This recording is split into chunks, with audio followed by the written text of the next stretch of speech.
Hey Chuck, Yeah. what version of that VMware workstation? I would get the latest one, the latest solid copy.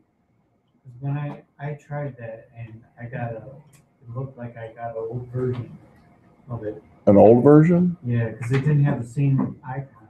Well, just go to the VMware's website. Just get the latest and greatest Okay. version is what I would do. All right.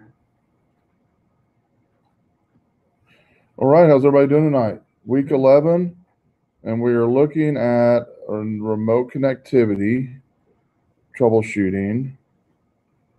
Actually, we're doing, let's see here, this week, the troubleshooting lab, which is a fun one. You get to actually uh, be a user with issues, some personal issues, some computer issues. You'll see. And you also get to be an administrator, both a help desk person, both tonight during our little uh, interactive lab. So let me bring up the overhead here. Network calls. I believe I changed that to week 13. Is that correct? Yeah, week 13. I had week 12 here, but I changed it to week 13.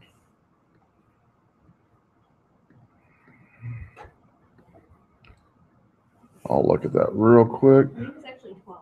Do I know? I think it was actually 12. Yeah, I think I changed it to 13 though. Maybe I didn't, but I think I did. But we'll look here real quick. I thought I did. I don't know why I think that, but we'll find out.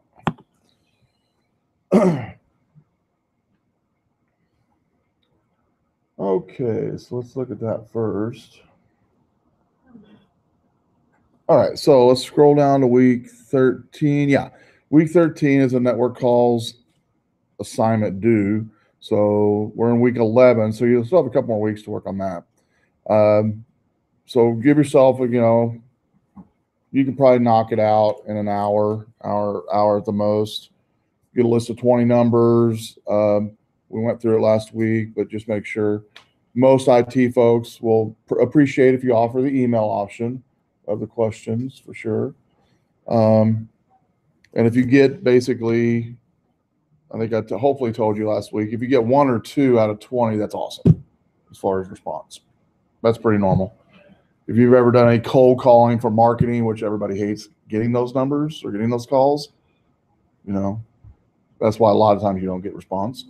But the benefit of this one is you're actually inquiring a top 5 business of networks to get their opinion on things, and you're helping them they're helping you as a student. I have had in past students get jobs from this network calls lab. I've had students be told, don't go into IT. So you'll get a lot of different little friendly and not so friendly verbiage from people, I'm sure. But anyway, you'll have fun with it. So week 11, chapter 8, we'll do because the lab's going to take a little long tonight. So we'll jump right into the lab because it's a lot of fun. Actually, we're not doing the VNC. We're doing the VNC lab. Where was I seeing that one at? Is the network calls next week or the network troubleshooting next week? Let me look here. Week 10, week 11. Maybe it was next week I was looking at. Oh, man, it's next week's the troubleshooting steps. Oh, well. VNC is fun, too. You'll like that one. Okay, so far on the remote connectivity lab we've done, you did the team viewer, right? What do you guys think of team viewer? What do you think of team viewer? You like it? It's kind of confusing. Could you see yourself using that at home and remoting in and doing stuff? That way you don't forget a file, or if you're working on a computer that doesn't have a program, no big deal. Remote into yours. As long as you know people. Yeah. And so that's kind of nice. Also, for troubleshooting purposes, if you want to help people in the future with computer issues, I'll show you what I've done on my website for family members and stuff and students I've done this with. On my website, I have a folder called Help that directs to this page here, which downloads it's an app that TeamViewer is created specifically for troubleshooting called Quick Support. They download this little Quick Support app. They run it just like you guys did in your little lab, except it's not a huge file. It literally just runs a little this little screen like this. It doesn't give you the options like you had in your lab where you actually had the option of installing it or running it one time, remember? This one looks just like this as soon as you run it. So it's literally for a quick support to help somebody up and running, to get them walking through how to do something or to fix their computer.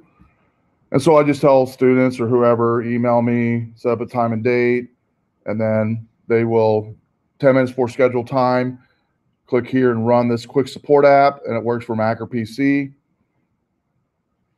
Once they run it, it'll give them, like in your lab you did, a user ID and password. Then they will email that to me or text it to me. And then step 4, when time arrives, I will remote into their computer. Once I've finished helping them, I'll exit the program. And important about this peace of mind thing for people is this program allows access only once to your computer. It changes every time they run it. So that's something that you could actually, I have it on some of my email signatures, this link for people. That way it's easy to get in to help people. For many, they don't have to really have many technical skills to do it. And if you have family members maybe that you need help time to time, this is a time saver for you as well. That way you don't have to drive over there or spend your Saturday over there or whatever the case may be. You can you can copy what I've done if you want to, and it's on my website, cconkle.com, and I will bring it up again. And so if you just remember cconkle.com, and I think I might have help in here somewhere, or I might have hidden it so I don't have just anybody go to it. Let's see, contact, no. Yeah, I took it out of the menu, but as you saw it, just cconkle.com and then /help. Yeah, I did that on purpose because I think I had people clicking on it that I didn't know at all. I don't want that. And so, but that's it. And then this link here, that's just a picture of it. When you click here, it actually immediately downloads to the computer. And in this case, I think it's probably downloading here. Yeah, it automatically recognizes your OS. You'll notice it automatically downloaded a file that I can install on my Mac.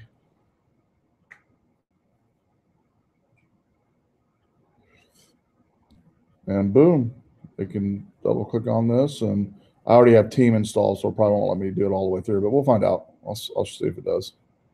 Usually if you have Team already installed, it won't let you do anything. Don't worry about go here. Yep, there you go. Cool. Nice. So that's what I would give to the person I'm needing help from. And that's it. Nice. Cool. So cconkle.com/help. And you can use my little verbiage there if you want to. Review question and quiz this week as well. And chapter 8, we'll go over in just a second. But on the lab, what we're going to use tonight is Help Desk VNC. Now, here's the difference between TeamViewer and Help Desk VNC, and I'm in chapter 11 lab. And at the end of this lab, after we do it here in a bit, you'll actually be uploading into this lab a text file and your name, both. Okay, and that's it. So VNC is basically the geek's remote PC tool, really. It's nothing flashy like Team.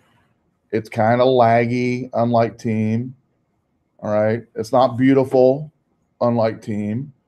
You know, Team has all the nice features and easy to use. VNC, Ultra VNC is easy to use, but you'll see what I'm talking about. It's a workhorse, basically, is what it's for. Ultra VNC is. And here's how it's used in IT. We use it for years. And I think I've told you about this app once or twice probably. VNC basically helps you to remote into somebody's computer, right? And generally most workplaces will have it on their desktop. It'll say help or something like that, an icon that says help. And when they click on it, they can set up a time for IT to come in and remote into their computer. And then from my desktop, I can be anywhere internally. This is usually an internal tool only, unlike TeamViewer, where you can remote external into the place. This one's for internal use only. It only works in the internet and internally only. But anyway, when I double click on their icon on my desktop, unlike Team, you know how Team you had to put in an ID and a password. Well, when you set up Ultra VNC, if you've done it right, you can literally view anybody's computer even without them knowing you're on that computer. You can just do monitor view. You can monitor somebody's usage if they wanted to, which works good for companies that want to monitor somebody that they suspect doing whatever. You can also take over somebody's computer to show them how to do something. It has built-in chat feature, has a built-in file feature to where you can transfer files from that person's computer to yours, from yours to that person's computer. So a number of other features, but those are the main ones. Chat feature, file transfer feature, and remote control feature, and the browsing feature I already mentioned. And there's tons of other tools, by the way. Tonight we'll just be you'll control remote into each other's computers, do some changes in a text file, I believe, and then you'll transfer that text file from that person's computer to your computer, and then upload it into Eagle for week 10, basically.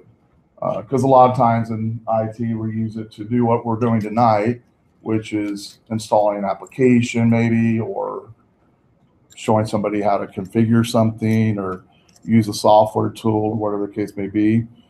The software SpiceWorks, which I know I've mentioned, has VNC built into it. And SpiceWorks has VNC and its own ticketing system, which is helpful for IT to determine things like issues, things like projects that they're working on, and maybe general FAQ type of stuff.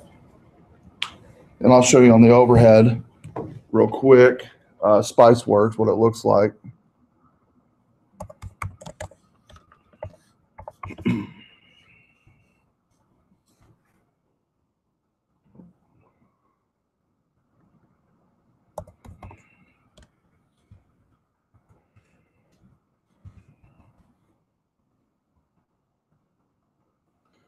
Okay, so totally couple packages. There's a free package. You download a small client, and what it does is it runs on your computer, and within about 24-hour period, it inventories everything on your network. So printers, other computers, other mobile devices will all be inventoried within a few hours. It also has built-in tools for backup, virtualization, which is a VNC. They've added some other ones here as well. Tons of tools to help you get started with VNC. Really some humorous ones as well. Lot of folks in the community, tech community, use it, and it's driven by the tech community. So if you have an error on a printer, let's say, you can go into a help desk area here and search that error, and somebody's probably already figured out the problem. You know, like up here where it says, error, I could type in error, HP, printer, print driver, or something like that.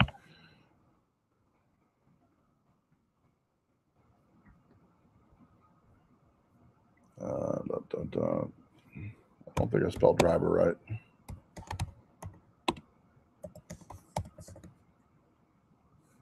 So here, as soon as I typed it, notice it says printers, copiers, faxes, and boom, a whole bunch of suggestions, default printing problems on Windows 10.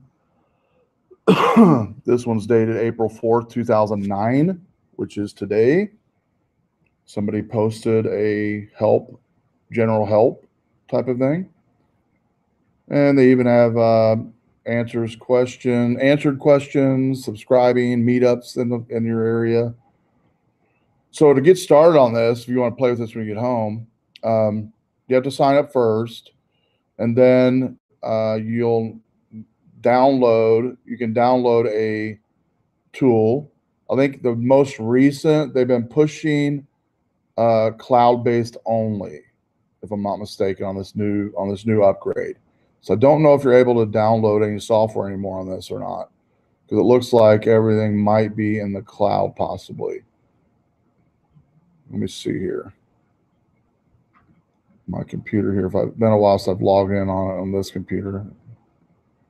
See if I can log in with a Facebook credential or something. All right, so I just logged in. There it is. Download help desk or launch help desk. So you can download your own for your own environment or launch help desk. If you launch help desk, I'm guessing it's going to a cloud-based. Go in here and quickly fill out the form.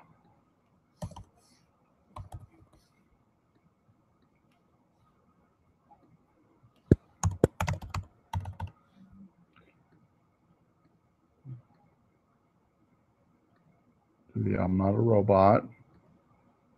And I'm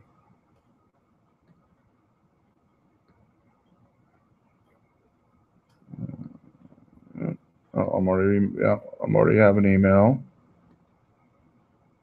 I thought I did.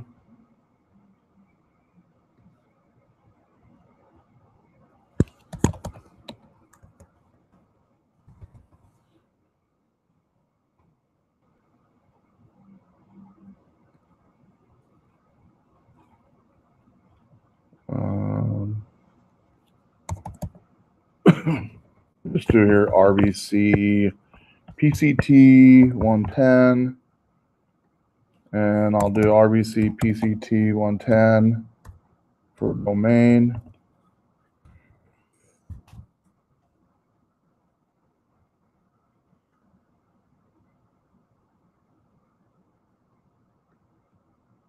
And voila, I have my help desk set up.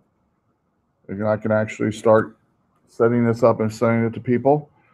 And that's the cloud-based version. They also have the ability to download everything as well. So anyway, the reason I showed you that SpiceWorks, spiceworks.com is what you want to check out when you get home. You can use it at work as well. There is a free version. Nice thing about SpiceWorks too, when you set it up, you can actually set up custom emails from within here to say if people send you an email with that email address, it'll automatically create a ticket in the SpiceWorks help desk system and alert whoever you've already set it up to alert within your group, and tell that person that you started working on it, and it's assigned to whoever. So spiceworks.com, definitely recommend it. Totally free to use. There is a paid portion, but I recommend the free one. And I wanted to mention it because built into SpiceWorks is the ability to do the Ultra VNC or the VNC option. So let's go into chapter 8 first. I'm not going to spend a lot of time on that because I want the time on the week 8 lab. But let me get into the chapter 8 slides. If you've not registered yet for summer 1 and summer 2, do so. Then fall semester is coming up, I believe the 6th or the 7th for registration for the fall. Thank you for those who signed up for our summer classes already.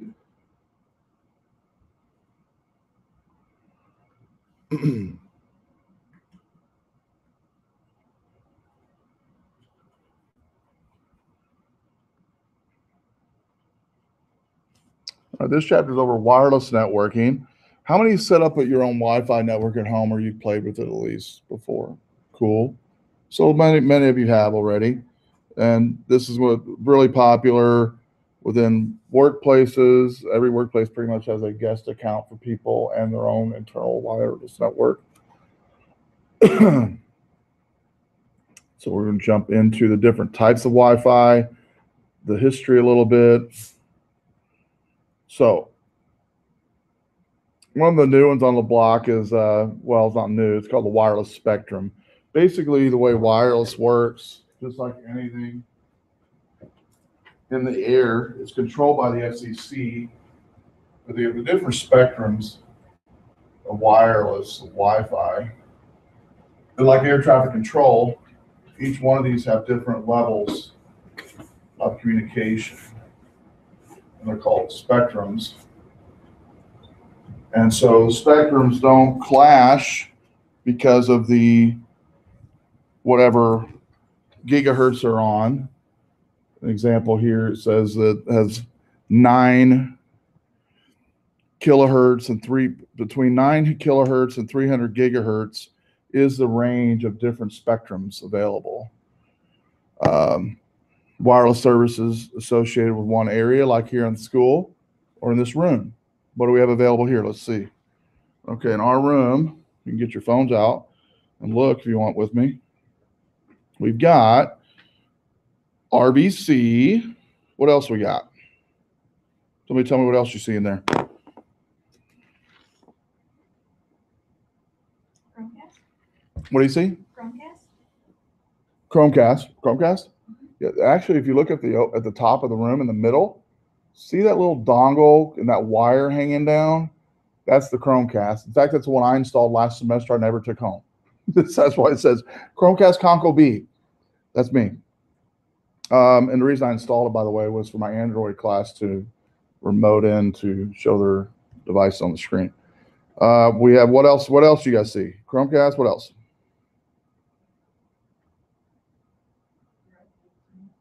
Yeah, somebody got Fire TV fired up here somewhere. Somebody's watching them some TV. They are. So it's right there, right? Then RBC AirPlay, and then what else you got? And by the way, RBC AirPlay is a Wi-Fi for faculty to connect iPad and iPhone AirPlay over the air to connect to the overhead. What else you see in there? Anybody else? Is that all you see? What is that?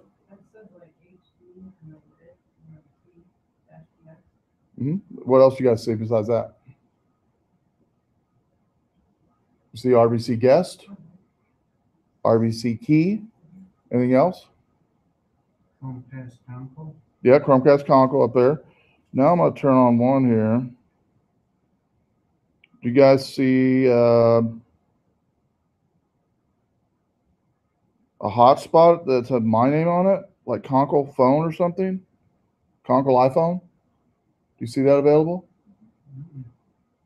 Yeah? Somebody's shaking your head, yeah? I don't. You don't see it? Yeah. iPhone users, I'm guessing, will see it. Android users may not see it, possibly. Yeah, everybody should be able to see it. It's just a hotspot. Right, so the reason I mentioned that was on the second bullet there, or second bullet down, wireless. If we were to leave this room and begin walking out to our vehicle, would these Wi-Fi devices begin dropping from our phone? If so, why? Why would they begin dropping? Because you move further away from the. Yeah, because they're for one area, right? The RBC guest, they're only for one unique area of region. Your home Wi-Fi, same way.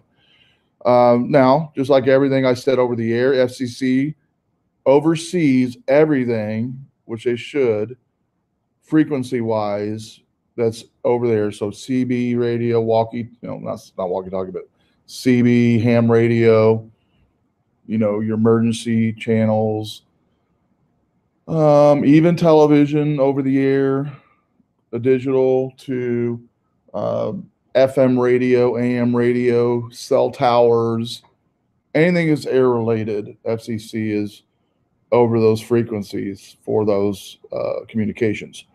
Now, there's some you'll see FCC is not technically over. Things like in your house, they could care less. What's going on inside your house, because it's for your house, right? They don't really care. So if you have Wi-Fi in your house and you got wireless, some of you might have wireless, I don't know, audio, you might have awesome surround sound, it's all wireless. That's all technically not under FCC. They don't care about, you don't have to submit that to them that it exists. Now, you've heard in the news maybe recently, some things like drones, right? Those are, if you have such a drone over such and such a size, you have to submit that, register that in the FCC website, because it needs to know, they want to know who has what, right? And you might have heard recently in the news, some near misses with drones and commercial airlines. You guys hear about that? Did anybody not hear about that? They showed one. Yeah, I was going to actually see, because I thought it was a pretty cool news article they did on the drone and the commercial airline. It was pretty close. I don't remember how. I remember the pilot was able to see the drone. If I remember right. I think that's the case. Let's see here. News, drone commercial airlines. Yada, da, da, da. No, I don't want that. I think it's actually near, they call it was like a near miss or something. Near miss on airplanes is like a mile away. But that's you know, that's a near miss.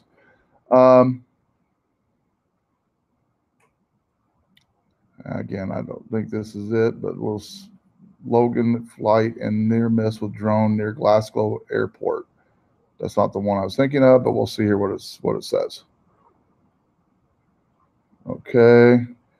The drone came so close to the Logan Air flight near Glasgow Airport, the pilot feared it might crash into the aircraft. The meter-wide commercial drone was spotted on November 24th last year, flying about 5 meters above the captain's window. It's not funny. A report issued the UK investigated the incident, said the device was endangering aircrafts in the area. It said the risk of collision was high. And so this evidently is a picture of the drone. The flight was only carrying 25 people from Schomburg to Shetland, about 9 miles from the airport, when the first officer saw the dark or black drone moving in a straight line at a high speed. It was reported to air traffic and police officers on control about it. It said the drone was being flown above the permitted maximum height of 400 feet. And that's the FCC rules in the US, and it looks like the UK as well. You're only supposed to fly at 400 feet. Well, I've got a couple of drones. Even though your FCC caps it at 400, you could take one of my drones up to 4, 5, 6, 7, 8,000 feet. It's crazy because it's driven by satellite. So whatever the satellite can reach it, it can go, right? In fact, I've seen video in China where they've had these drones up to 8, 10, 12, 15,000 feet taking aerial videos of, which looks pretty cool. Aerial videos of like the wall and places like that. So here's some of the rules, by the way, for drones. And the reason I'm mentioning it has to do with FCC, what we're talking about right now. Drone must be in line of sight of the flyer, of the controller all the time. Do you think that happens? No, it doesn't. In fact, they wear the goggles, right? You might have seen them. Anybody has virtual headsets at home? Anybody done it before? Basically, they have these first-person headsets. You put it on, you fly in the drone, and it can be 10 miles away, you know, and you're flying the drone. Military does it all the time with the drones they fly. And there's a sport, by the way, with drones now, official. If you watch ESPN2, it's an official sport now, drone flying. These things travel 85, 95 miles an hour. And they're going in a 5-mile race in a football stadium or something. Anybody seen that too, by the way? It's pretty cool. Anyway, it's become an official ESPN sport, sponsors and everything like that. But anyway, here's the rules for drone flyers here locally and in the UK. It looks like as well. You're supposed to be able to see the drone. So see the guy flying the drone. You're supposed to be able to visually see it. Again, that doesn't happen all the time. Not within 50 meters of people, not over buildings or vehicles, no higher than 400 feet. That's the rules, even in the US. But we've heard recently drone flyers like this person breaks those rules, which really what it does for folks like me and hobbyists, and it hurts everybody else because the FCC eventually is going to start really making it pretty difficult or near impossible to fly these things, I think, eventually. Or they'll have to have some type of certifications to fly them, which I'm all for that. I'm all for the certifications. I think that's a good idea. But it said here as far as the report, it said the board agreed the high incident was therefore best described as a drone was flown into conflict with that airplane. It should not be within 1 meter or 1 kilometer, which is, I think was that around 3 miles? Is that right? 1 kilometer, is that right? About 3 miles? I don't know. Any conversion people in here? Is that right? I know here in the US or here in Rockford, the apps I use to fly my drones, it'll tell me if it's a no-fly zone or not. In fact, my drone is set up to not fly in no-fly zones. It actually can determine from a GPS and satellite coordinates if it's in a no-fly zone, and it just won't fly. Now, can you hack into that probably and break that? Yeah, probably. I'm not going to, but you probably could. It goes on and says the board considered the pilot's overall account of the incident a situation where Providence had played a major part in the incident and a definite risk of collision had existed. The news comes after military were called in to help when drone sightings caused delays for around an hour at Heathrow Airport in January. What in the world? An hour delay for drones? My Lord. Drone sightings at Gal caused major disruptions affecting 1,400 passengers before Christmas. Yeah, that's ridiculous. Fortunately, they said there's no collision, but this was potentially a very serious incident. It kind of reminds me of, I don't know if you guys remember the news. Remember, the laser pointers? Remember that? The kids and the laser pointers at airports? Remember that story years ago?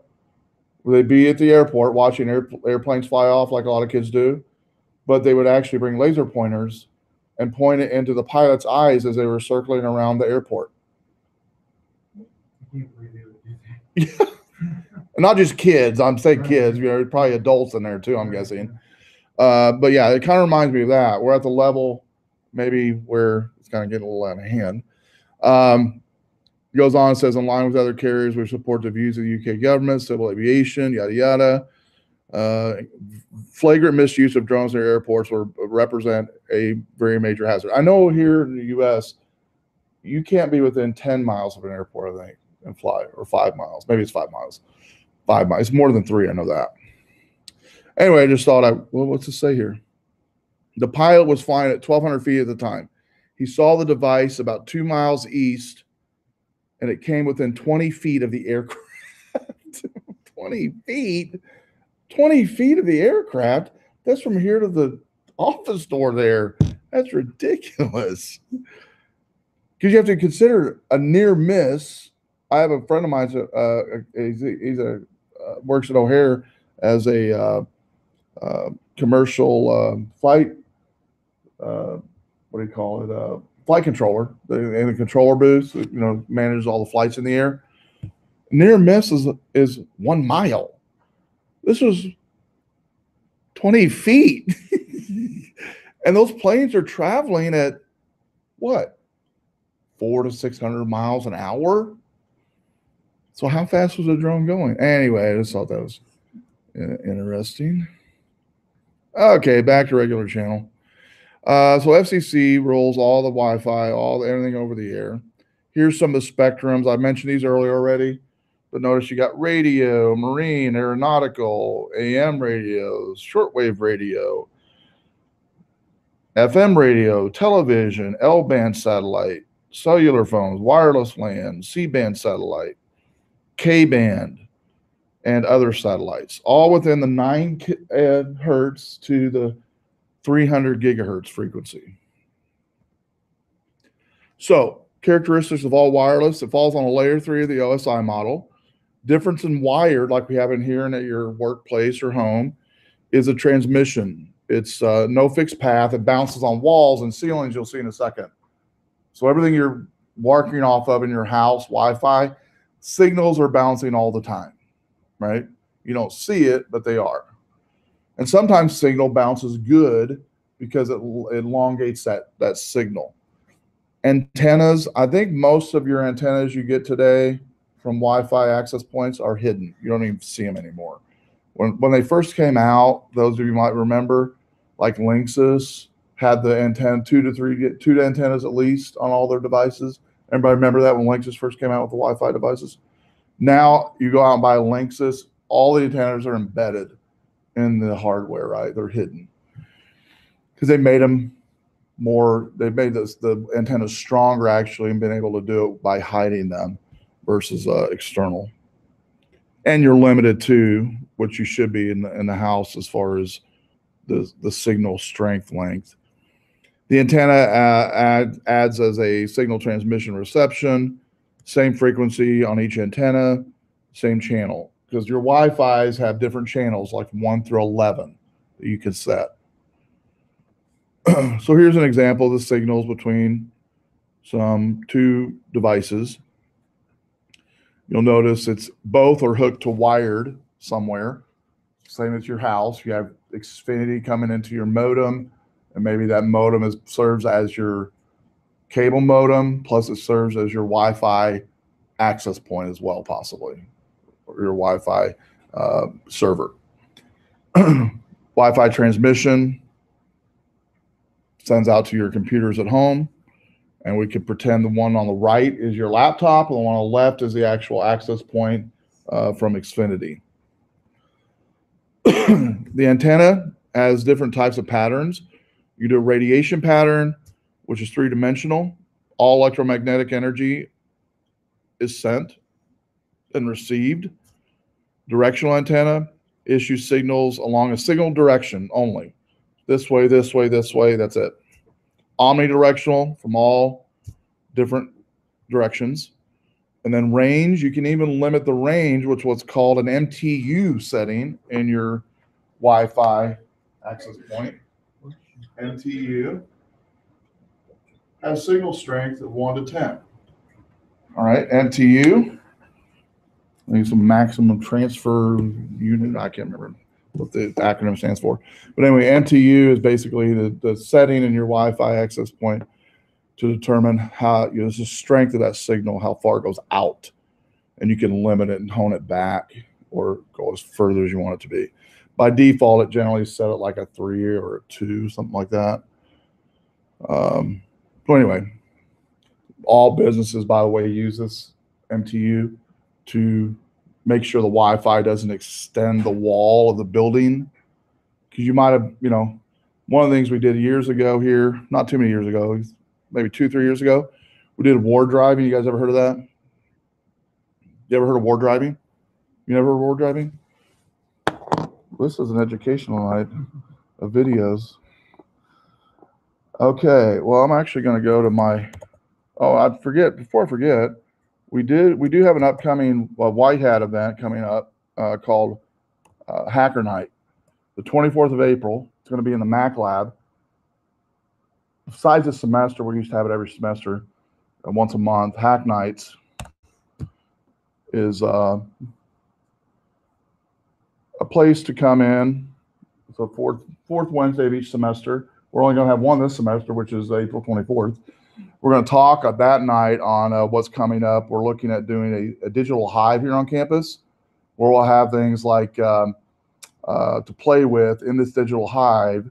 And we're talking about this room being utilized as it, as being able to come in and play with Raspberry Pis, also be play with robotics and coding, artificial intelligence, computer learning, whole bunch of cool stuff like that, and be able to come in and we'll have bins full of stuff to use in here, along with tutorials of how to use it. And you just come in and start doing labs, come in and start playing with stuff, come in and start working on stuff. And so anyway, the hack night we have coming up on the 24th, and if you go to whitehats.us, you can register. We're going to talk about that. But on the Hack Nights website, and by the way, I do provide pizza, which always is a good thing. And it's from 7 to 9. But on this website, I believe I've got some war driving examples. You know, it was March 1st. I can't remember. I think about 2015 or 16. Can't remember what was the year it was. Okay. Here it is. What's the date there? Don't know. Anyway, I'll go ahead and read it. So this was after the Saturday event we had. It's a great job to all who came out. The result of the war driving was 16% of over 40,000 access points were open. What they did was they, from this room, gave them some tools to use. They had a Mac, PC, laptops, phones, whatever, different programs. You start them up and you drive around from a 5-mile radius. So if you were my group, I'd say you're going to this quadrant of Rockford, this quadrant, this quadrant, this quadrant. Then we'll come back. And what it did was it gathered all the data of open Wi-Fi and closed Wi-Fi access points. And then we were able to extrapolate that data and put it on a grid, put it on a map, because the tools that they use actually could pinpoint the geographical location of where they found that Wi-Fi access point.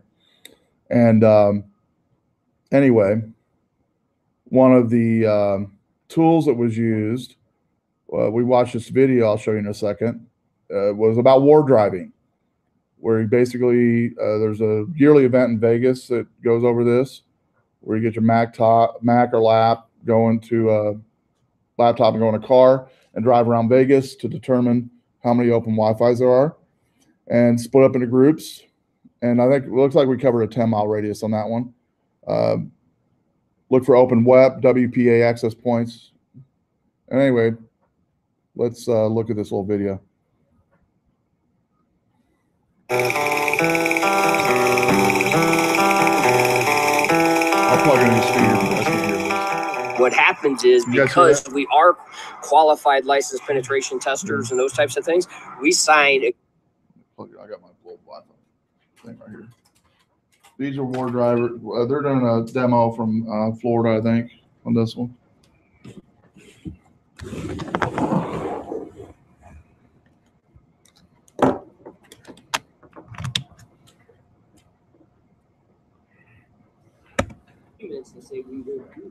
What we did today is show the survey of how you would survey a wireless network, identify weak encryption. As we said, do not use WEP. We shouldn't be seeing WEP. But as you saw going around Albuquerque, New Mexico here in the end of 2012, almost 2013, and we see WEP everywhere. That's a huge problem, because you can crack WEP in a very short period of time, as we showed you with that test access point that we created and set up in our demonstration. California. So here you can see it's not the most exciting stuff, but I'm already scanning networks here. I'm picking up quite a lot of networks. Yeah. You got any WEP, man? You guys remember those phones? Networks. You got some WEP networks? I'm sure. I've got quite a few, man. So we can crack our WEP and see if we got it break or not. The red indicates that there's WEP, which is your wide equivalent to privacy protocol, which is really a 2 or 3 minute hack to crack that key, which... It shows why radio engineers have no business developing cryptographic protocols. They don't know a damn thing about it. So when we created wireless security many years ago, everybody was in the meeting except for cryptographers. But even the actual algorithm, which is called RC4, which is for round reverse of the R and RSA, that algorithm, he says right in the white paper of the algorithm, do not reuse the keys. And WEP reuses the key on every packet. So they decided, radio engineers have no business doing cryptographic protocols. They decided, well, we need to put a random string in there protected. Well, they call it an IV, initialization vector. And that IV is only 24 bits. So because it's only 24 bits, I can go through the entire 24-bit key space in a relatively short period of time by doing what we call injection, injecting these packets and all that type of stuff. And by doing that, I get enough weak initialization vectors, IVs, and I crack the key. But we've got to realize that when people have bought some of these devices, they, have had their access point for ages. It hasn't broken. Nobody's bothered to tell them about WEP. They don't know what WEP is in the first place. So that's why it's weak. We don't want to break the law. We might go in and crack a WEP key. We won't do anything with it. So all we're going to do is run the process. If it says key found, we're automatically going to shut down. We're not going to show the key. We won't actually show the key. We'll redact the key. They just showed the key, by the way, in the video. It shows you just when your drive, if you have WEP available, you're just asking for people to crack your actual access point if it's people from a malicious nature. So if you've got WEP on an access point, change it. It should be WPA, and today WPA2 AES, Advanced Encryption Standard, what it should be. Don't be running any of this WEP anymore. WEP has been broken for a long time, and I'm shocked that we're seeing this much WEP and seeing it on companies and corporate networks especially. We also don't want to be sitting on top of the network we're going to be breaking into. So we figure we'll put a nice little antenna on this baby before we boot her up, and that's my alien here. We'll make sure we head it Kevin's way because he's not interested in having any more kids, so we can definitely nuke him. This is just using open source Linux machine. Backtrack is really just a customized version of Ubuntu, which is Linux. And Backtrack, probably one of the most popular, I would say, pen testing distributions out there. It's preloaded with like 350 plus hacking tools. And so, it makes our life a lot easier because we don't have to go along and set up and install a whole bunch of stuff first. We are just basically picking up some wireless networks and we cracking some encryption. Trying to generate enough weak IVs, initialization vectors at 24-bit IV. We're going to look about 18,000 to see if we get enough to crack the key. If I had another laptop with me, I could have injected traffic a lot faster. But at the same time, I'm also able to look at the fact that I've got my little mobile phone here as well, and I could actually launch some of the text from this little baby too. You do the same thing. Which exactly generate more traffic does. So we're trying to get enough of those weak IVs to crack. So we have to inject traffic because there's no clients connected. Clients are connected, they would be generating traffic. Since no clients are connected, we got to create our own authentication package to generate a bunch of those IVs to get enough to crack the key. What these hackers do, and these guys are ethical hackers, but what they do, they're talking about, is when they connect to a Wi-Fi access point and authenticate or try to authenticate, they push packets. The more packets you get pushed to that access point, the faster they can crack the key, the more packets. So by going in and accessing that and hitting that Wi-Fi access point with other computers or other phones, you're able to increase the data download or the data packets. The more data packets you have, the faster they can crack the key is what it's referring to. What he's talking about is cracking the key with data packets. That's what I tell everybody. Yeah, I mean, WEP is broken, no doubt, but don't leave nothing and put WEP on it instead of nothing. Nothing is nothing. Then we don't have to do anything. We sit here, we'd intercept everything they're doing. And if we decide, they're going to PayPal or they're going to eBay, well, we just spoof their access point using this nice little tool right here. And then they connect to us and they're not going to eBay, they go through us. We get their username, the password, we get everything. So what happens is when you type in that site, you don't know it, but you're going through us. When you're going through us, we're actually intercepting the traffic. That's what a hacker does. All right. So what will happen is if you go to a site like PayPal that uses that HTTPS you've seen before and stuff like that, it'll pop up and say, hey, we can't validate this site. You've seen that before? And with the dash gateway, I understand the risks and confirm security exception if you're in Firefox, those types of things. Well, you've just accepted the man in the middle of that. That was your only protection telling you, hey, I can't validate this site. So if we took this antenna right now and we spoofed the access point, say Starbucks or Arby's or wherever, whenever anybody connected to us, if they were going to HTTPS, it would always say, hey, I can't trust this site. But if you tell it to trust that site, that's what we call user circumvented security. User circumvented security is always the worst security to have because the user can say yes, yes, yes, and then you've just been attacked. Your option is view the certificate. One thing is to view the certificate, to read and say, okay, what's saying on this certificate? Because when I do assessments, I got on the certificate and it says, hey, we're doing a test, good job, you viewed the certificate, okay? But if you know it's a valid and legitimate site, you have a decision to make. Do you want to put your credit card information in there? You can't guarantee it. A lot of times it's because you don't have what's called the root certificate. You don't have that root certificate downloaded into your browser. That's why you don't trust that site. But you never know that for sure. So you What you're talking about there is man-in-the-middle attack, which we're doing on 130 class with Wi-Fi. And in a man-in-the-middle attack, the lab we use in this class for man-in-the-middle for 130 is the students come in and then they connect to a Facebook page on their computers. But I'm on a computer in here that I'm doing a man-in-the-middle attack, like you mentioned. All the traffic of those computers are coming through my computer as a man-in-the-middle attack. And I'm basically replacing the server. And then I can collect username, passwords, which I do, and I show them in about 30 seconds, kill the attack, have them come over to my computer, and then show them all the username and passwords that were collected. Now, I tell them when we're doing the lab, when you're logging into Facebook, use a bogus username and password, because I will be collecting all those username and passwords. And one of the things I talk about in that lab is when you go to a failed page on any account, hackers know when they create these man-in-the-middle attacks, they create a fake website for Facebook. They'll purposely make it to where, regardless what username and password you use on that initial login page, is going to fail. And then when you go to that second page, which we've all seen on pages, right?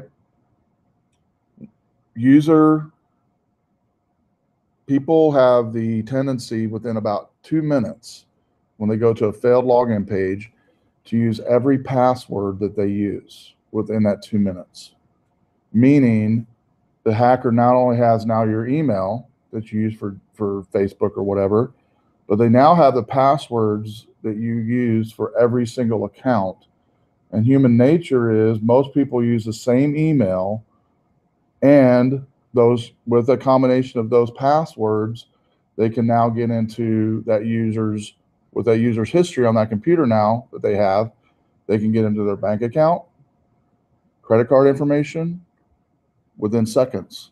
Because again, human nature, when you go to a failed login page, people will use every single password that they use currently, human nature, and now the hackers now has that information. So I always tell, when we go to that lab in the 130 class, I tell students, you know, like my phone and like your phone, we all have in our phones a thing called personal hotspot, right?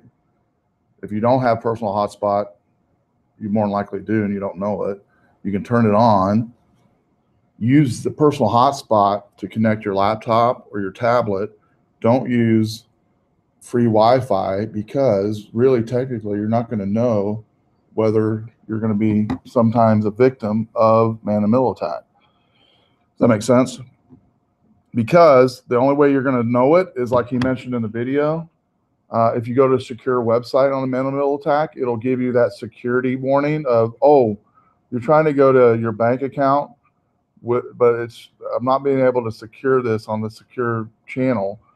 And many web browsers today, this is an older video, won't allow you to bypass that security, like he talked about earlier, that user circumvent security won't let you do that anymore, which is a good thing.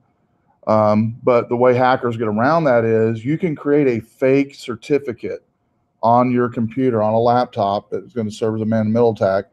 That way, anybody that comes to your computer, see that fake certificate, it bypasses every certificate requirement needed for any website that folks might go to. So long story short, when you're at an area and you need to get connected with your laptop to Wi-Fi or your tablet to Wi-Fi, use your phone's free or something you already pay for, hotspot, right?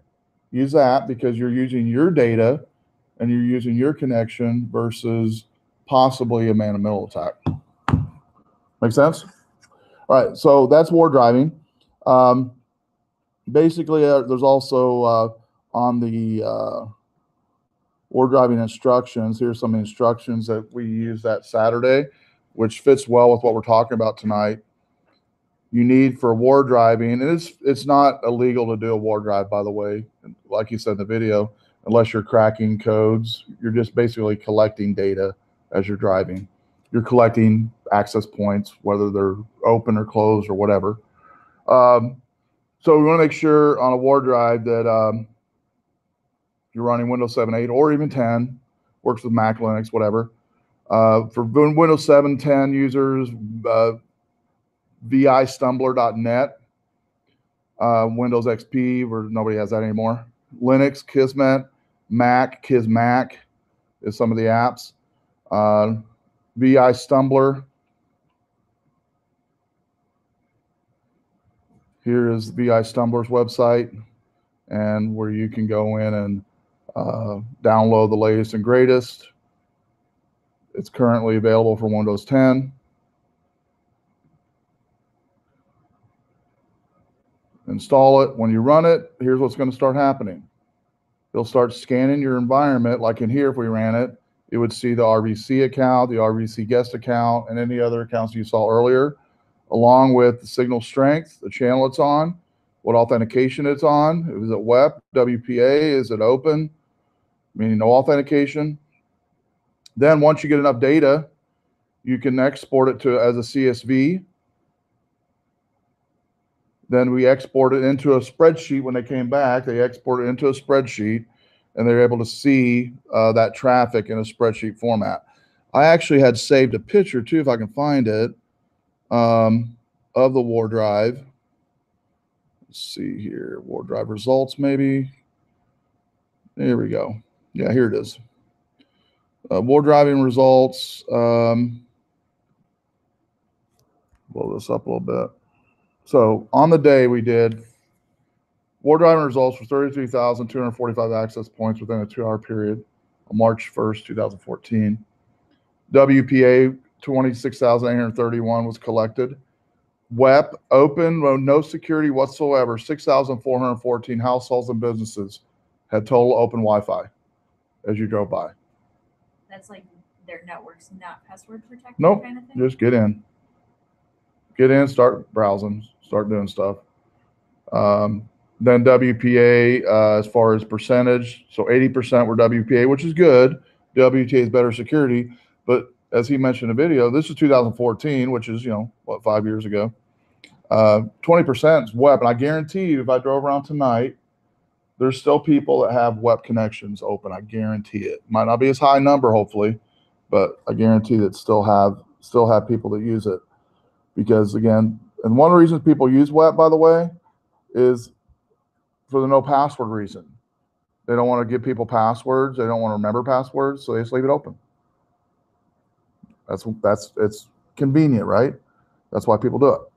I thought I had a map in here. Let's see. Maybe I had it embedded. Anyway, there was a map I had with the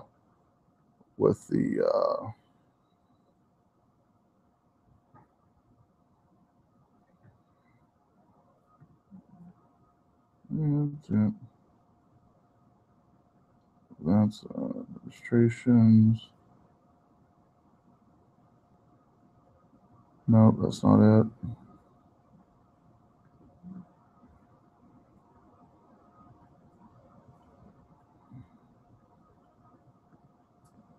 Thought I had links to more of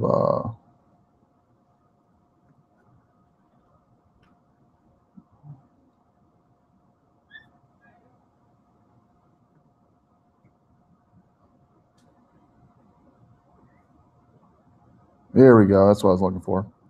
Okay, you guys look at this picture here. This is let's see, it's still available. Wiggle.net. Wiggle.net gives we uploaded ours, by the way, that day to Wiggle.net on the secure ones, not the non-secure. What this does, Wiggle.net shows you a map of most recent your area that you're located in. So I'll use current address and go in a little bit further here.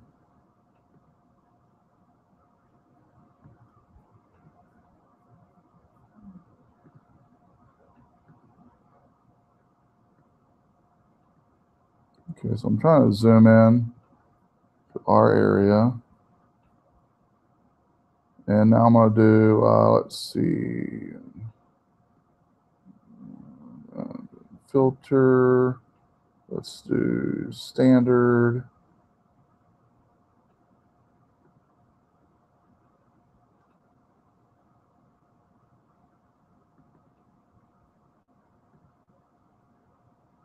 What this map shows basically is different views of access points within the region. If I can bring it up here, allow it. Prompt here is not going up. I'll put some check boxes in here. I'll label. Yeah.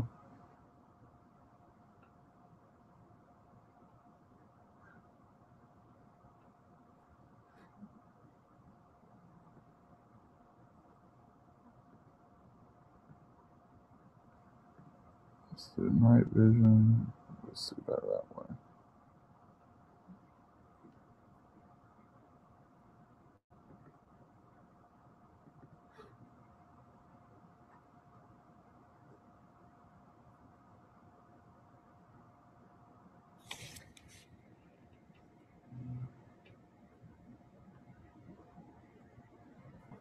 Anyway, it shows pinpoints of different access points that are open wherever you're located at, and you can upload the map. So I'll put in my address here.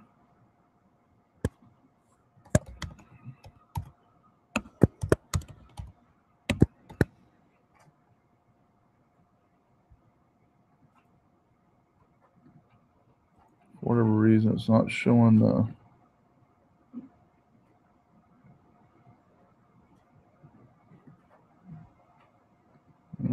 Nope.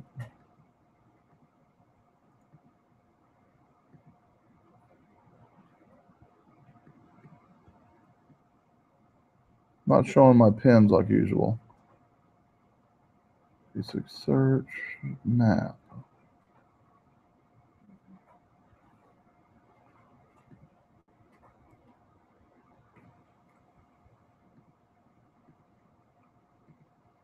There it is.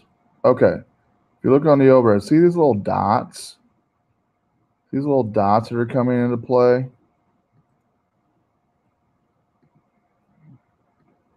Okay. Now we're getting to business. All right. You guys notice any SSIDs that you've seen tonight here on the web, on the overhead? Anybody notice any? RBC Easy Web Intranet. Let's see. How about over here? See if you've noticed anything. I'm going in faster than they can catch up with me, but you notice any SSIDs that have to do with our campus here? You notice any? You see it? Yeah. That's not just our SSID. That's actually the MAC address of the router that's on this website. Meaning if you typed in your address on this wiggle.net, if a drive-by enthusiast has gathered your data lately and uploaded to this website, your information's out there of your SSID and what security is on it, whether it's open, whether it's closed, whatever the case may be. And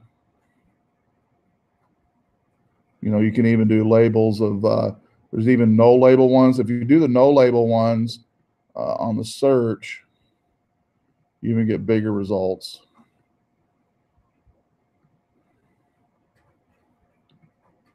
Current location again, yeah.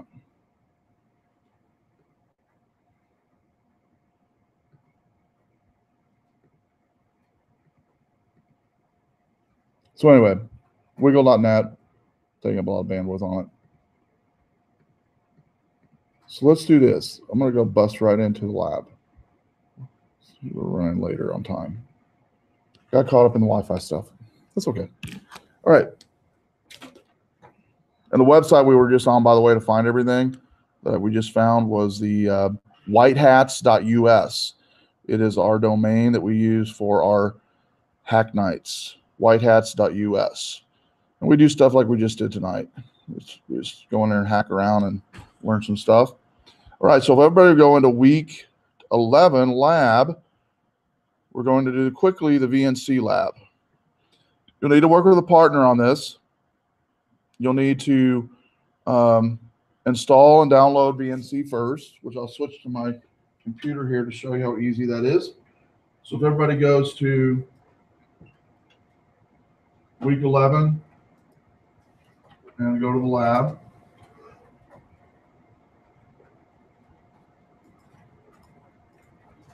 I will quickly show you on the overhead how simple it is to get it up and running, and then I'll let you do it. And then again, you'll have to work with an individual around your area to do this. All right, so the steps are already in here. So both users need to install VNC. So we'll do this together as a group on number 1, which says both users install, and then a link. If you click on the little arrow, by the way, at the end of that link, it'll launch a new tab. And you'll notice this pop-up will come up. And we want to download with this button up here on the upper right corner of the browser. Everybody see that? Upper right corner where my mouse is? You want to click that download. And if your computer says something about downloading executable, tell it you want to download it. If it gives you a security prompt or something, which it might. Once it downloads, just click on it and open it and run it. And install it. Accept all the defaults as you install it. Just keep clicking next and accepting any agreement. For Ultra VNC, full installation.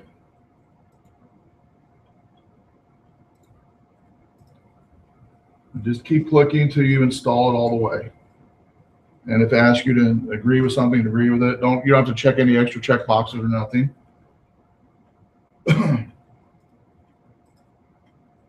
And once you're done installing it, it should put it in all programs. And it's going to be runtime, no, not runtime software, Ultra VNC. And we want to first run the Ultra VNC server, and I'll leave mine up on the overhead first because I know some of you are still installing. So as soon as you install it, you'll go to the Ultra VNC menu. And I want everybody to run this together before we get started. This is where most students get confused on it, is we need to set up your server correctly first. Because in order for me to remote into your computer, you have to have a server running on your computer first. So if everybody clicks on that server icon, that's awesome. Click on the server, Ultra VNC server. As soon as you click on the Ultra VNC server, by the way, it'll run in the taskbar on the bottom right corner of your computer. So again, when you install Ultra VNC, you'll go to the All Programs, Ultra VNC, and you'll click on the one I have on the overhead highlighted, which is Ultra VNC Server. When you click on that, you'll see it do nothing. You're like, oh, it did nothing. It did. On the right side of your computer, if you go to the right side taskbar, you will notice this icon here, which is the Ultra VNC icon. If you hover over it, it'll actually give you your IP address. It'll also give you your PC name, I believe. Is that correct? PC name and IP address both. So let me backtrack a little bit for those of you just finishing up installing. Once you've installed Ultra VNC, go to the Start menu, All Programs. Scroll down to the Ultra VNC menu. Click on the Ultra VNC server. This one right here, the one with the little eye on it. That one there. And then go to the right part of your bottom right portion of your computer to where you can see all your icons, a little up arrow like I'm clicking on. And then when you view your mouse, hover your mouse over that little eye, it should say WinVNC 172.20.0.whatever on your computer. What you want to do on that little eye is right click on it and go to Admin Properties And where it says authentication, you're going to set in a password. And I put 123 in there. I would say, let's do 123, 123, 123. Okay. Just to be simple. It'll be a little longer. So 123, 123, 123 in both the VNC password and the view only password. Then go and click apply and click OK. All right. Now, somebody tell me real quickly, the first one that tells me, I'm going to write their IP address on the board to show you how quick it is and easy it is to connect to somebody. So somebody tell me your IP address, and I'll write it up on your board real quick. You'll have to hover over the icon or something to see it. 172.20.0.what? 50. Okay, so that's his IP address. So watch this. I'm going to go to that start menu, all programs, Ultra VNC. This time instead of going to the server, I'm going to go to the viewer to view his IP address. And up here at the top is where I'm going to type in that IP address. Is that right? 120, okay. And notice here, if you look on the overhead, and I'm going to do this again, by the way, I'm going to do it more than once. I just want you to watch first. It'll be easier for you. So you type in your neighbor's IP address. Make sure they've set the password on their admin first. Then click connect. And type in the 123, 123, 123. Login. And drum roll, I am on his computer now. Okay? And I can go in here now and view what he's doing. Or I can actually come up. I'm not going to do some stuff because some of the stuff you're going to figure out. Now to go full screen, if you look on my end here, if I click up on the upper right corner of my computer, where it says maximum, notice when I go to maximum, it really, this is a nice view. I'm literally, yeah, if you could go and do something like go to, I don't know, open up a web browser or something like that.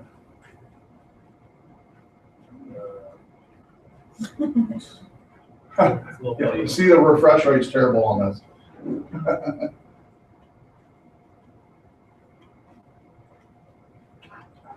Yeah, he's doing stuff just fine on his end. You just can't see it on my end. Oh, did you have that run in the back end? No, I just opened it. Oh, you just opened, okay. There you go. Cool. So open up, okay, there we go. See, the refresh rate's terrible. So, like I said earlier, it's not as flashy as Team, but you can see stuff.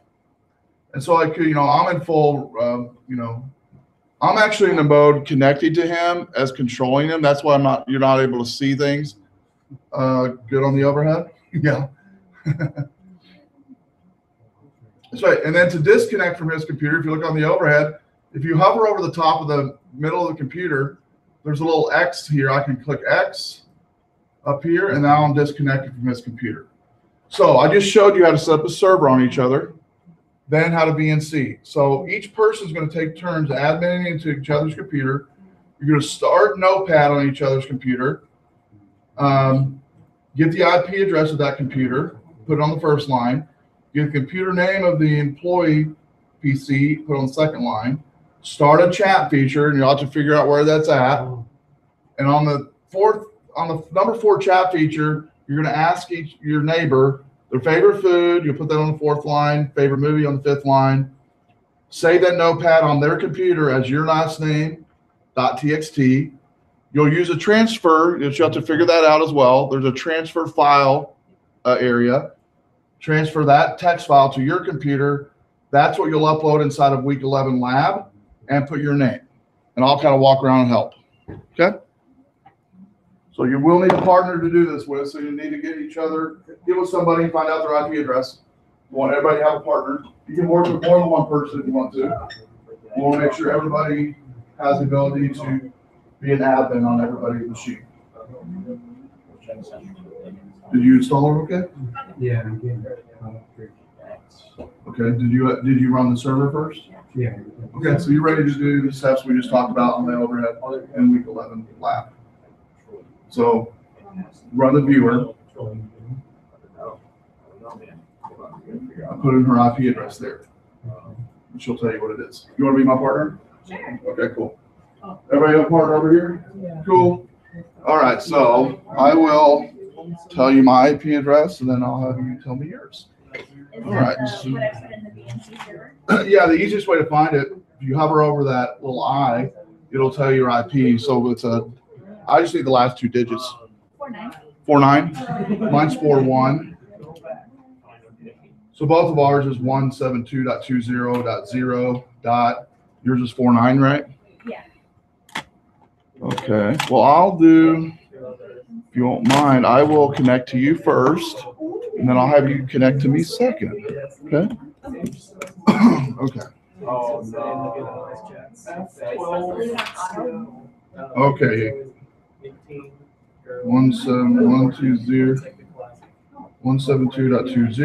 172.20.0.49, and I am .41. I am one. Okay, so I'm gonna go and connect to you first. So just kind of hang tight, and you can see what's happening on your computer in a second. So I'll put in the 49. So I'm putting in your IP address. You can see on the overhead. I'll put in your IP address into the viewer, and then I'm leaving it at auto. That's fine. You know what? I'm gonna try this experimental and see if it's any faster. I doubt it will be, but I'm gonna click on it anyway. I'm gonna put in the 123.123.123. 172.200. Oh, didn't like that one. Did you use 123.123.123? Yes. Okay. I'm gonna use the auto one, and you are .49, right? Yes. Yeah. Okay, we'll go with that. Okay, I'll make sure let me make sure you get the admin set up right. Looks like it's not. For whatever reason. Alright. Okay, I'll set up this. I'm gonna get in. And right there. And go ahead and put in the 1, 2, 3, Hold on. there So, again. figure out. Oh, this is your IP address. So we need to. And then go ahead and hit apply. It's an unchecked protected. Yeah, that one didn't apply though. If you get that, you might not get that prompt. Click yes, Okay, so first is that. and then click OK. All right, so it did save it. Oh, you got this. Some of you might get a prompt, by the way, on the password when you try to save it. But if you do, just accept it. All right, let's see if it works now. Okay, for this one? What's it say? It says, do you want to allow the following programs to make changes? Okay. Yes? Yeah, accept any permissions things. Go ahead and accept. All right, just kind of hang tight. Don't do anything. And I'm going to try to remote in again. Your name is. Oh, you already got it. And then. All right, now it looks like we're in business. All right.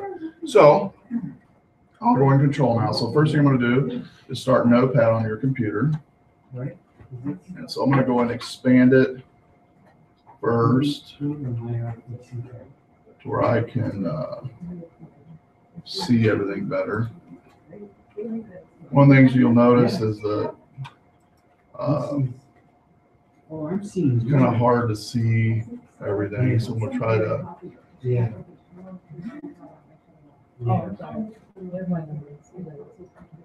Full desktop mode. That's like right there.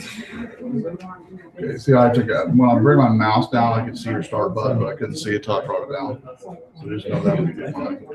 Wait, no, but doesn't it say ask employee in chat? Oh, wait, no. It's Home and application mode. so water. They removed me water boy. There's only one public says, I'm sure I can see alligators at home. They got all their teeth, but got no toothbrush. Favorite food. Just said for favorite food. You barely see. I'm about to get back in. It's not letting me control it. It's not. You Back can in. see it all the brain. Yeah, I'm not seeing it either.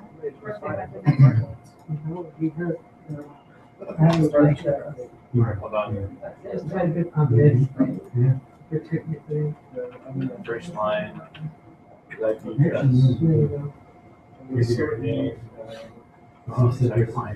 third line. Oh, employee name.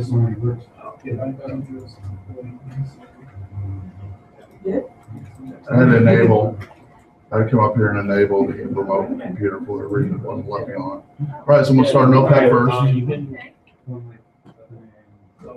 we'll have to do it, but. All right, and I'm going to put in the IP address of your computer, which I know that. Is something supposed to be moving on my computer? Yeah, I just clicked on the, for whatever reason, I'm doing an application. Hey, Chuck? Chuck, Yes? you said this is only internal, right? Yeah. Mhm.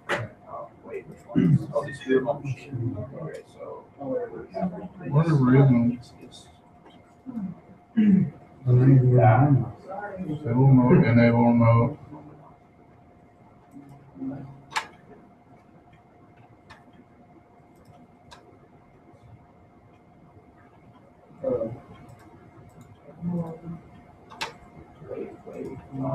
There we go.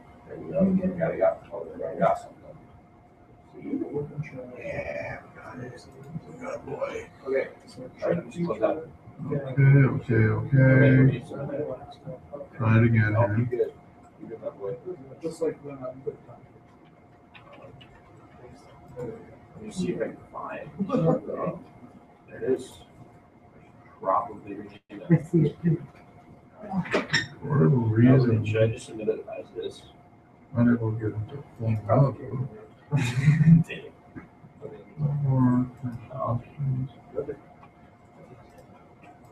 I will give you my. Okay, let me look at yours. For whatever reason, their admin's not letting me. It's not letting me remote in. I'm remoting in.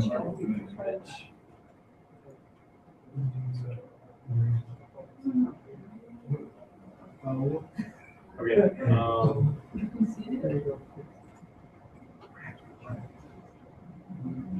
IP address is. So I want to. You disable viewer inputs on accident, maybe. So I can't do anything. So that just prevents me from seeing anything, right? No. No, I can't do anything. Oh. Yeah. Let's see. No, I What else there might be? 92. Here's mine on the screen, but it looks like mine. I don't know what it was like deep. You might have checked some stuff on accident, no big deal. Yeah. Okay. All right, so make sure your screen looks like mine. I'll let you do it. Okay, so it looks like on keyboard and mouse, everything's unchecked. You got that now, right? On the upper left, incoming connection, accept socket connection, that's checked, right? Yeah, second Java. Enable Java viewer, that's checked, right? On the right side, all those are checked on the right side under miscellaneous. No, that's the one thing I noticed these were not. Make sure everything's checked like mine. Okay, that one is. Good. And then under file transfer, make sure both enable and user personalization is checked. Enable user personalization. Good. Now go ahead and click apply. And then click OK when it lets you. Okay, and now let's see if I can get in there.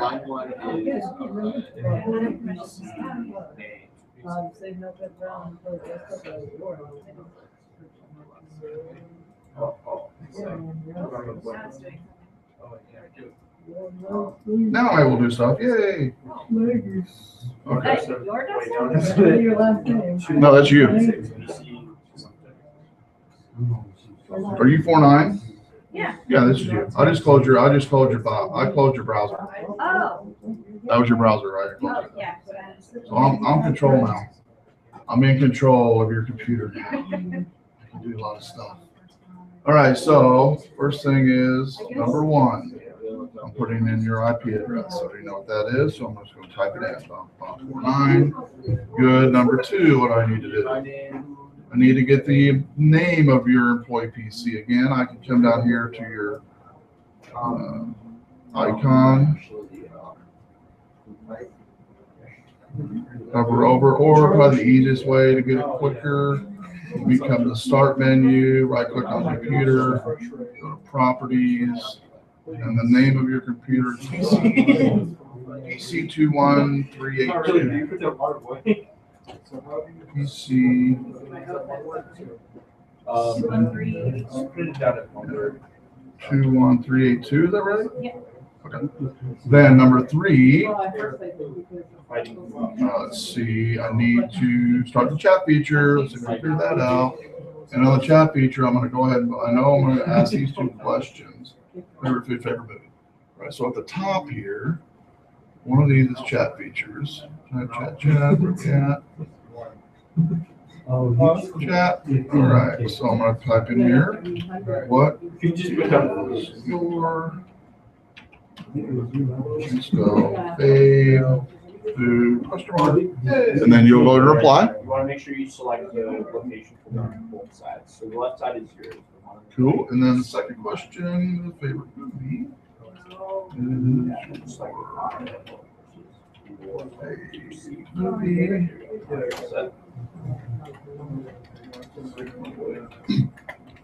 yeah, no, I'm sure. Wherever in my file, I think we- I don't think I'm in the chat. Now what I'm going to do is I'm going to highlight what you put in there, right? And I'm going to copy it. Just do the Control C, copy it, come over here to close out of this first.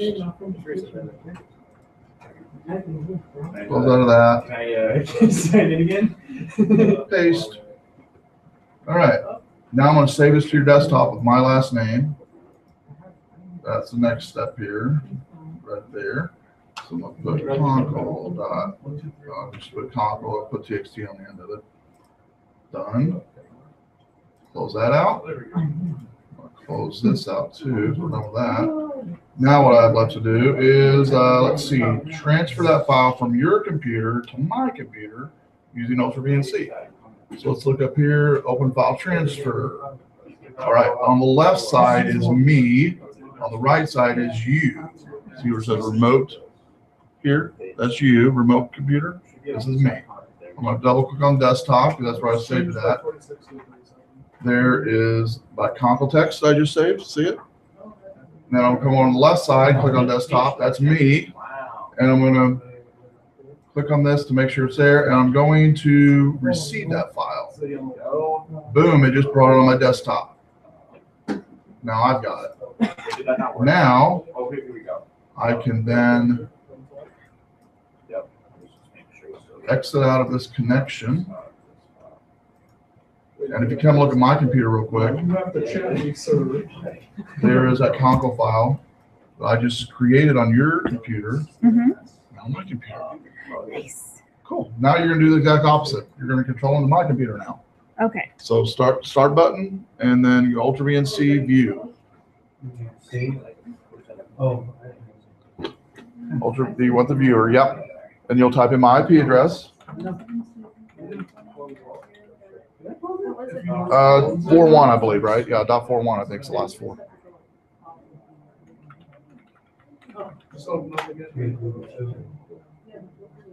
Ooh, awesome. That's me. You notice how it changes the screen on mine too. I see the black. How it blacks out on purpose. Blacks out on purpose to use less memory. And so what you want to do to easily see this is you can, yeah, you can do it just like that. You can split screen. And then you can use a scroll bar here. Scroll down to see my start button and start now. I have it. I just haven't. The first one is start notepad. Yep. So yeah, I've heard it's really good. And just a little, yep, just type in notepad and boom, fire it up. Dynamic duo. Yeah, you're good. So I just What? Yep, just type in my IP address. Just see that? No. Okay, that's fine. Mm-hmm. Yeah, you're good. you open up the desktop and It's hard to see on that. It might be easy. There it is. Yep, pc21375.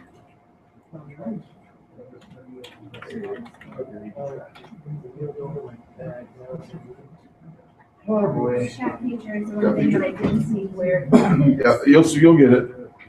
Hover over, you'll see it. It's towards, I'll give you a little tip. It's towards the right. When you hover over, it'll say chat. The icon will say, not that far right. It's towards the middle. Oh, there it is. All right. Ooh, I got a chat prompt here. I wonder what it's about. Yes. Was it even a miss? We will do something simple. There we go. You guys haven't figured it out? After we're through here in just a second, we'll powwow real quick. So hang tight. We're almost done. Okay, you'll like this one. You guys haven't figured it out? Yeah. Well done. You've seen that movie, it's good. Yeah. There. Now you can highlight all that text if you want to with your mouse, and then just do a Control C, and then you'll have to close that screen. There you go. Now you can paste it in your notepad. Perfect. Now you're ready to save it to your desktop or to my desktop as your last name. Perfect. Doing good. Yeah, you gotta go into your settings. Control P.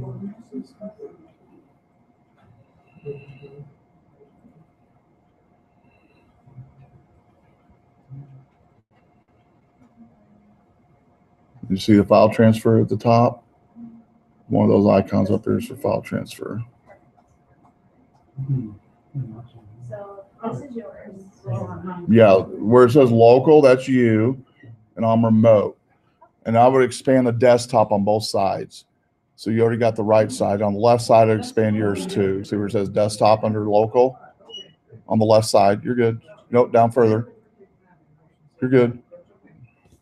Right there on the left, you're looking right at it. It's right in front of you. Where it says C, that's me, that's you on the left side. Expand desktop on the left. Nope.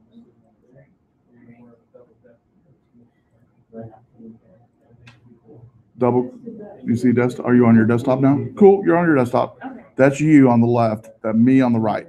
Oh, okay. 'Cause I wasn't. So you're gonna find my file on the right side that you just saved. You see, yeah, that has your name on it. Good. Then you'll see a transfer. Yeah, correct. Then you should see it move to yours.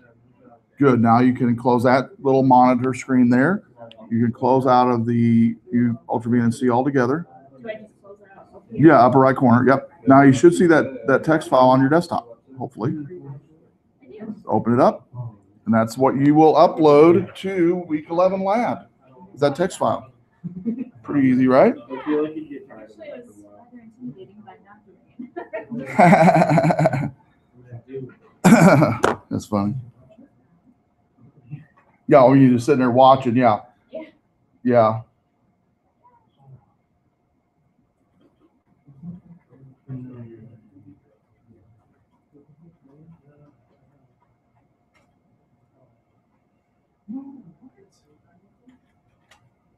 Do I have to put anything or just the file? Just a file and your name, I think. Don't I tell you to do your name and file both? Something like that.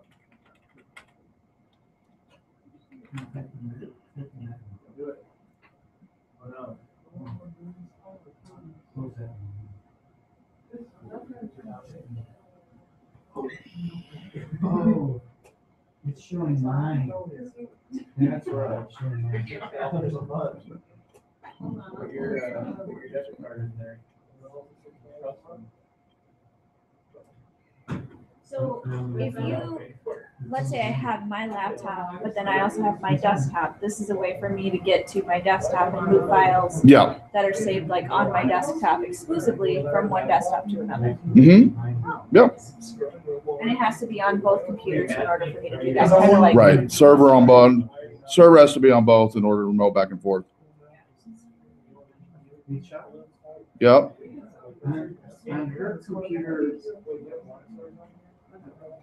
On her computer, she's got two chat windows. Yeah, you got to close the top one. You're going to see the two chat windows is the admin seeing it, and the other one's the user's view. You have to close the chat room. You have to go to the bottom. One of them, only one of them you can close, by the way. Have you already done chatting? No, I'm doing her. She does me. Right. So like, I'm connected remotely with him right now. So Right. I'm admin. He's right now. Yeah. So I mean, he started a chat, so I think he has to close it. Yeah, he has to close it. Oh, Yes. Well, no, you wouldn't start it. No, you start it. Go ahead and chat that button. Oh, so it goes both of them? There you go, no, start typing. Don't worry about the bottom, don't worry about that, that one's it. That's one he sees. That one, start Oh, I typing. see. That's okay. Yep, Wow. and then basically, yeah, you have to close this one, you're not able to close that one. I mean, you gotta close that one, go do that. But when you try to click this one, yeah, there you go. Now you close both of them, yours and this both. Okay. Bring it back, or you did, you're still doing the questions. For a second there, I was like. So go and put in the question. No, you have to, are you controlling them? Yes. You have to. We are. Ah, So now the person on the other end. Okay. Ask questions instead of answering. All right, well, let's go and wrap it up, guys and gals here. I know some are finishing up a little bit on the chat questions. What did you think overall? This tool? Pretty easy to use, right? Some clunkiness, like I said earlier. You know, it's not as slick as TeamViewer, but once you have it installed and you've used it once, you can know it's a no-brainer, right? On a scale between like 1 and 5, 1 being super easy, 5 being super difficult, where do you have to range it at? I'm a total novice, not even used it before. You know, 1 or 2 is pretty easy, right? Now again, the refresh rate is much be desired. Also, too, you didn't make any changes, which I didn't have you on the admin side. You notice when you remoted into the user, it blacked their screen. It took all the colors out basically of that monitor to increase the bandwidth between the connection. So any background pictures were disabled, any icon colors type of stuff was disabled. And that's on purpose. That way that's not taken away from that experience of helping a person or installing an application or something like that. The file transfer thing is pretty cool, pretty powerful on that one. Nothing real major there. The chat feature, no issues there I could see as we're walking around. On the chat feature, one of the confusing parts is when you're chatting with somebody, you'll see your admin screen chat, and below that, underneath it, you'll see there as well. So you'll see 2 chat windows. The top one is the active one that you see that you're typing in. The bottom one is the one that they have on their computer that they're typing in. And so if you kind of lost focus on that maybe and try to move away from that chat window, you might have noticed you couldn't do that. You had to close your chat window first to do any movement. That's about the only thing that you might have ran into. So Ultra VNC, totally free to use, totally free to download. Once you transfer that text file, you then uploaded it to week 11 lab. Next week, we'll be doing the help desk I was gonna see. where you'll have user issues and problems where you'll be troubleshooting. You'll come in and I'll actually give you a script of here's what your problem is. And some of those user problems are technical, some are emotional, some are, they just are lonely, or they just want to talk to somebody, or they're upset at IT or whatever in life. And you'll get that, by the way, in IT. So sometimes we serve as a counselor, and you don't even know that. And so just a listening ear. And so that's kind of a fun little exercise you'll do. We'll watch a fun video beforehand called Hell Desk. It's actually 3 Dead Trolls is the name of the production company that usually travel to the US and do satirical skits about IT. And they do a really cool video on what not to do basically on a help desk scenario. It's about a video of a guy training every time. Things not to do basically, but it's fun. So anyway, good job tonight helping each other. I saw you working around helping each other. You can use this tool again at home. It's good to use because again, it's low bandwidth. You'd use it inside the firewall confines. And the nice thing about using it at home is if you do have kids, you can set up the server on their computer such to where you could monitor usage at times or monitor activity. Not too bad. I used it in high school a lot for that, just monitoring lab activity because you can actually set up your computer to have all the computers set up on one screen and monitor. Somebody's supposed to be doing English paper, but they're playing Age of Empires or something like that. Yeah, you know, high school, they don't do that. But they do. And so anyway, and other fun thing back then when I was teaching high school was Age of Empires, Counter-Strike, MySpace was a late thing. Remember MySpace? MySpace. The other one was something Tanka. It was a social media. Anyways, all these little templates you could create. Anyway, that was great back then. But MySpace was huge before Facebook came about. So, and AOL Instant Messenger. You guys remember AOL Instant Messenger? That was huge too. All right, so before we get done, go ahead and uninstall the Ultra VNC, delete any downloaded files from your computer, and then we are done. And if you could restart or shut down the computers around yours, including your own, as always, that would be great.